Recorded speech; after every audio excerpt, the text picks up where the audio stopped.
آگے بڑھتے ہیں اور ملک کے سیاسی حالات پہ بات کرتے ہیں۔ حکومت اور اپوزیشن میں جب سے الیکشن ہوئے اس کے بعد سے ہم یہ دیکھ رہے ہیں کہ ایک ٹسل چل رہی ہے۔ حکومت کا ایک سٹانس ہے، اپوزیشن کا ایک سٹانس ہے۔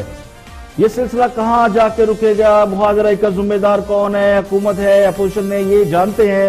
ہمارے سے بہت سینئر تجزیہ کار اور دی نیشن اخبار کے ایڈیٹر موجود ہے، بہت سینئر جرنلسٹ ہیں، جناب سلیم بخاری صاحب، ان سے پوچھتے ہیں۔ السلام علیکم سلیم بخاری صاحب، یہ بتائیے گا کہ حکومت اور اپوزیشن میں ہم یہ دیکھ رہے ہیں کہ ایک لامتناہی سلسلہ جاری ہے محاذرائی کا۔ پہلے تو یہ بتائیں کہ یہ جو محاذرائی ہو رہی ہے اس کا ذمہ دار کون ہے؟ پہلی بات تو یہ ہے کہ جب سے پی ٹی آئی کی حکومت برسر اقتدار آئی ہے ہم نے سوائے محاذرائی کے اور کچھ دیکھا ہی نہیں ہے۔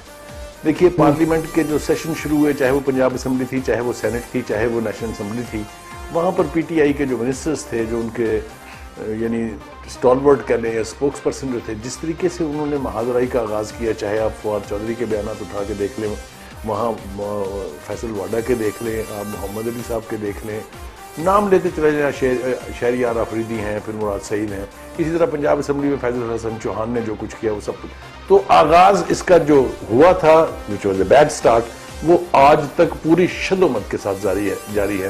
دیکھیے اپوزیشن نے تو ہر صورت میں محاذرائی کرنی ہوتی ہے، اپوزیشن کا تو رول ہی ہے۔ حکومت اوائڈ کرتی ہے اس کو اپنی بہتر پالیسیوں کی وجہ سے، اپنی ٹالرنس کی وجہ سے۔ کہتے ہیں نا کہ سیاست میں اگر ٹالرنس نہیں ہے تو پھر یہ سیاست نہیں ہے، پھر یہ فیشزم ہے۔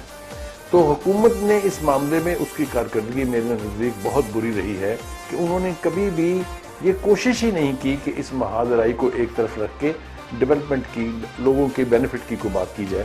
میں آپ کو اس کی ایک اور عجیب و غریب مثال دیتا ہوں کہ دنیا بھر میں یہ ہوتا ہے کہ اب حکومت جو ہوتی ہے وہ اپوزیشن سے متقاضی ہوتی ہے کہ آئیے ہمارے ساتھ مل کے کام کیجئے، ہم تاکہ ملک کی بہبود کے لیے، عوام کی بہبود کے لیے کوئی کام کر سکے۔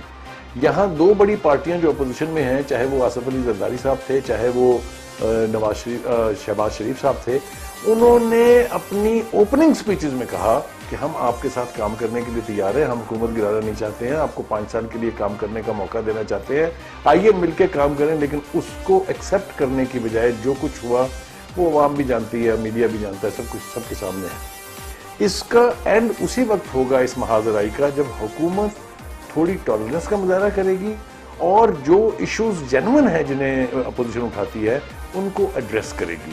مثال کے طور پہ مہنگائی، مجھے بتائیے کہ کون سا ایسا شخص ہے جو یہ کہہ سکتا ہے کہ حکومت کی پرفارمنس بہت اچھی ہے، مہنگائی تو ہوئی نہیں، مہنگائی تو بلکہ کم ہوئی ہے۔ جب مہنگائی ہوئی ہے تو حکومت کو کھلا دل کر کے اس کے اوپر کرٹیسزم برداشت کرنا چاہیے اور ایسے فیصلے کرنے چاہیے جس کے نتیجے میں اس مسئلے کا کوئی حل ہو۔ لیکن ہم دیکھ رہے ہیں کہ روز بروز، چاہے وہ آئی ایم ایف کے لون آنے کے بعد کی صورتحال ہے، یا بجٹ جب پیش ہوا تھا اس کے بعد کی صورتحال ہے، جب خود حکومت کے منسٹر یہ کہیں گے کہ ابھی تو عوام کی چیخیں نکلنی باقی ہیں، یا ان کا سب سے چیف سپوکس پرسن عاشق امان صاحبہ یہ فرمائیں کہ جی چونکہ ابھی کڑوی گولیاں تھوڑی ہی نکلی ہیں، ابھی تو آپ نے اور نکلنی ہے، تو مجھے بتائیے یہ محاذرائی نہیں ختم ہو سکتی۔ حکومت کو اس کے لیے دل کھلا کرنا پڑے گا، حکومت کو اس کے لیے فیصلے کرنے پڑیں گے جس سے عوام الناس کے مسائل حل ہوں، تبھی جا کے اس محاذرائی کو ختم کرنے کی توقع کی جا سکتی ہے۔ بخاری صاحب، حکومت اور اپوزیشن کی جو محاذرائی ہے اس پہ تو آپ نے بہت ڈیٹیل بات کر دی، اور یہ نظر بھی آ رہا ہے کہ حکومت کے کچھ اپنے تحفظات ہیں، اپوزیشن کے کچھ اپنے معاملات ہیں، لیکن جو لوگ ہیں ان کے سوال الگ ہیں، ان کے مطالبات الگ ہیں۔ حکومت کی کارکردگی پہ بہت سوال اٹھ رہا ہے، چھوڑے آپ کے اپوزیشن کے ساتھ کیا معاملہ ہے، کرپشن کس نے کی، کس نے نہیں کی، لیکن 9-10 مہینے ہو گئے ہیں حکومت کو اقتدار میں آئے ہوئے، تو حکومت کی کارکردگی پر ایک بہت بڑا سوال اٹھ رہا ہے۔ ہاں صاحب نے الیکشن سے پہلے جو دعوے اور وعدے کیے تھے، کیا وہ دعوے پورے کر لیں گے، یا وہ کیا دعوے انہوں نے پورے کر دیے ہیں؟ یہ جو ہو رہا ہے اس پہ آپ کی کیا رائے ہے؟ پہلی بات تو یہ ہے کہ پی ٹی آئی کی حکومت اگر ناکام ہوتی ہے یا خدا نہ خواستہ اس کا اقتدار ختم ہوتا ہے تو اس کی دو بنیادی وجہ ہیں۔ ایک وہ جو انہوں نے دعوے کیے تھے، ایک وہ جو انہوں نے سہانے خواب دکھائے تھے عوام کو۔ انہوں نے کہا تھا ہم آئیں گے تو مہنگائی ختم کریں گے، انہوں نے کہا تھا اگر ہم آئی ایم ایف کے پاس جانا پڑا ہم خودکشی کر لیں گے۔ 30 بیانات ایسے ہیں ان کے اور دعوے ایسے ہیں جو میں یہاں لسٹ کر سکتا ہوں، مگر اب چونکہ وہ عوام الناس کو بھی حفظ ہو گئے ہیں اس لیے میرے دہرانے کی ضرورت نہیں ہے۔ تو ایک تو یہ حکومت اگر کسی قسم کا نقصان اٹھائے گی تو اپنے ان وعدوں میں ناکامی پر اور اپنے دعووں کے غلط ثابت ہونے پر اٹھائے گی۔ دوسری بات یہ ہے کہ 1 سال ہونے کو ہے. جب ان سے پوچھیں کہ آپ نے پرفارم کیا کیا ہے تو ان کے پاس کوئی پلازیبل جواب نہیں ہوتا. وجہ اس کی یہ ہے کہ انہوں نے یہ سارا سال گزار دیا ماضی کے نوحے اور قصیدے پڑھنے میں. قصیدے انہوں نے پڑھے اپنی لیڈرشپ کے اور نوحے انہوں نے پڑھے سابقہ لیڈرشپ کے, اور اتنے پڑھے ہیں کہ ختم ہونے کا نام ہی نہیں لے رہے. لہذا سال بھر میں ان کے کسی وزیر نے اپنے دفتر میں بیٹھ کے کوئی کام نہیں کیا سوائے اپوزیشن کو سنب کرنے کے, سوائے اپوزیشن کو کرٹیسائز کرنے کے, اور پچھلے رونے کے. بے بابا چور ہیں وہ, ہم نے مان لیا وہ چور ہیں.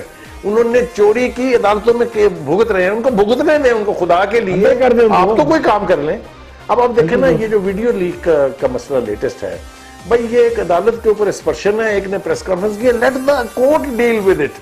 آپ بیچ میں پارٹی کو بن گئے, آپ کیوں آ گئے بیچ میں؟ تو یہی انہوں نے اس پورے عرصے میں کیا ہے کہ وہ ایشوز جو نان ایشوز ہیں ان کو فوکس کر کے وہ پرفارم کرنے میں ناکام رہے ہیں.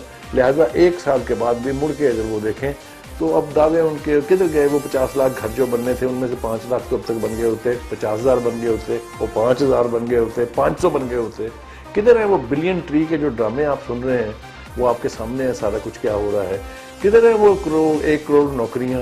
تو یہ جو سارا منظر نامہ ہے اس کو مد نظر رکھ کے کام کرنے کی بجائے وہ صرف اپوزیشن سے محاذرائی میں لگے ہوئے ہیں. تو ایسی صورتحال میں تو مجھے نہیں دکھائی دیتا کہ یہ حکومت کبھی بھی وہ سب کچھ پرفارم کر سکے گی جس کے دعوے کر کے یہ اقتدار میں آئی تھی. ٹھیک ہے, لیکن حکومت نے ایک بہت بڑا ایک سٹانس بنایا ہوا تھا کہ سابق حکمران جو ہے وہ قرضے لے کے ملک کو برباد کر گئے. اب بھی جو 8-10 مہینے میں قرضے لیے گئے اس کی بھی اگر آپ اس کو دیکھیں تو وہ بھی بڑی تعداد میں قرضے بنتے ہیں.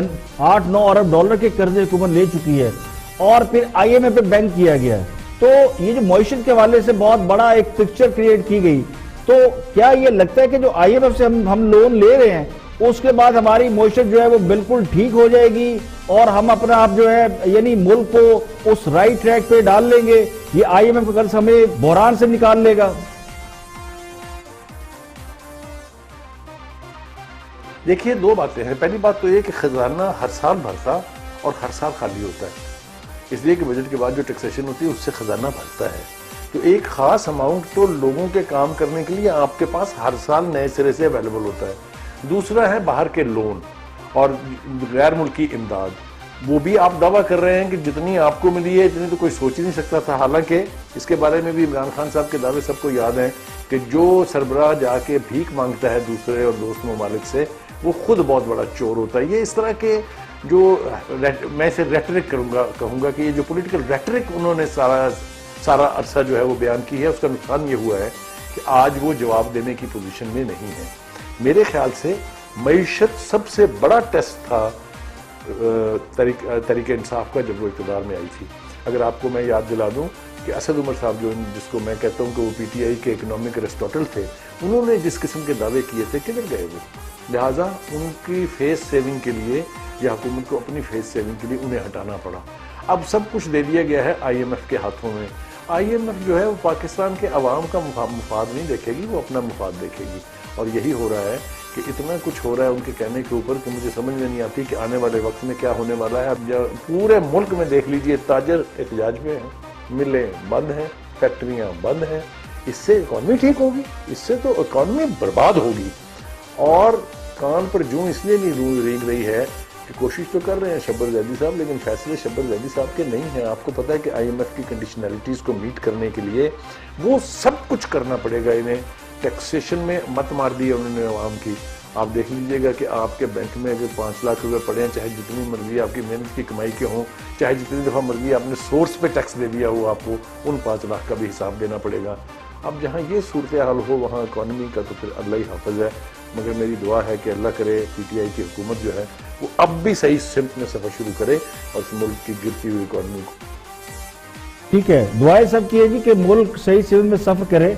لیکن جو اپوزیشن ہے, جو دوسرے لوگ ہیں جنہوں نے اپوزیشن کے بارے میں کہا جاتا بخاری صاحب کہ وہ عوام کے تحفظات کو یا عوام کے خدشات کو ڈریس کرتی ہے, تو یہ ہم دیکھ رہے کہ اپوزیشن بھی بڑی ڈیسپریٹ ہے.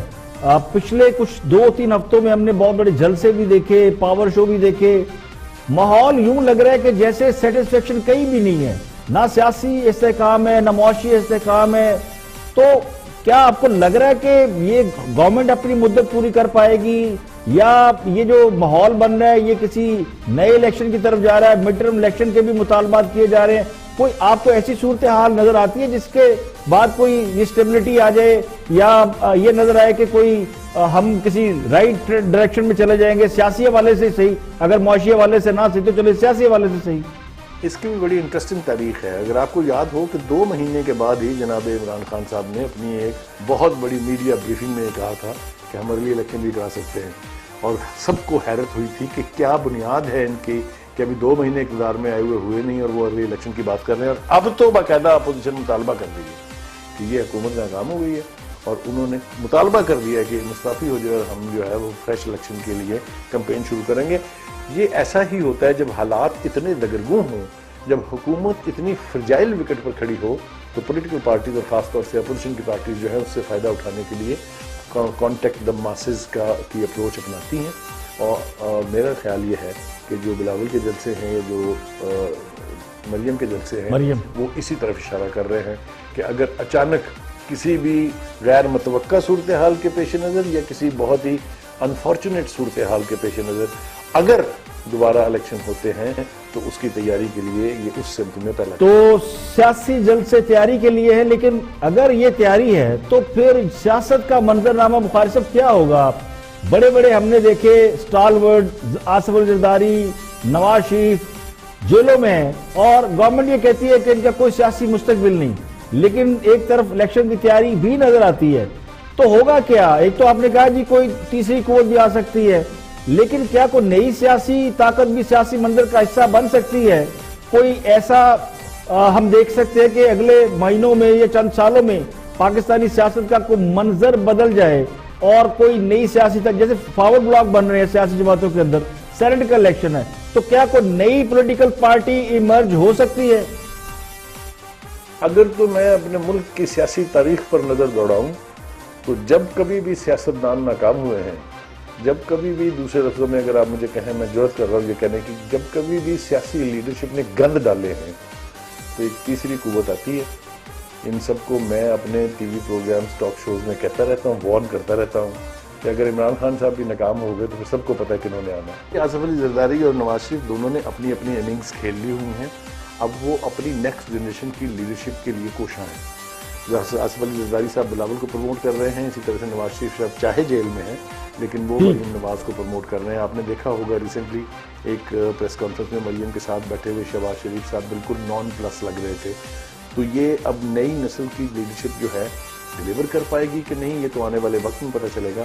لیکن ان دونوں کے والدین جو ہیں, جو والد ہیں دونوں کے, بلاول کے بھی اور ادھر مریم کے بھی, وہ اپنی نئی نسل کو اب راستہ دے رہے ہیں اور پروجیکٹ کر رہے ہیں, پروموٹ کر رہے ہیں تاکہ وہ سیاسی چیلنجز کو میٹ کرنے کے اہل ثابت ہو سکیں. بہت شکریہ. بخاری صاحب ہمارے ساتھ موجود تھے, بہت سینئر جرنلسٹ ہیں, پولیٹیکل کمنٹیٹر ہیں, اور ان کی سیاسی حالات پر اور دیگر جو معاملات ہوتے ہیں ان پر بہت گہری نظر انہوں نے اپنی رائے کا اظہار کیا. ہم کوشش کرتے ہیں کہ آپ کو ڈیفرنٹ پولیٹیکل کمنٹیٹر کے موجودہ سیاسی حالات کے اوپر کمنٹس اور ان کی جو رائے, اپنی رائے ہے, وہ آپ تک پہنچائی جائے تاکہ آپ کے سامنے ایک اور اینگل اور ایک اور تصویر کا رخ پیش کیا جائے.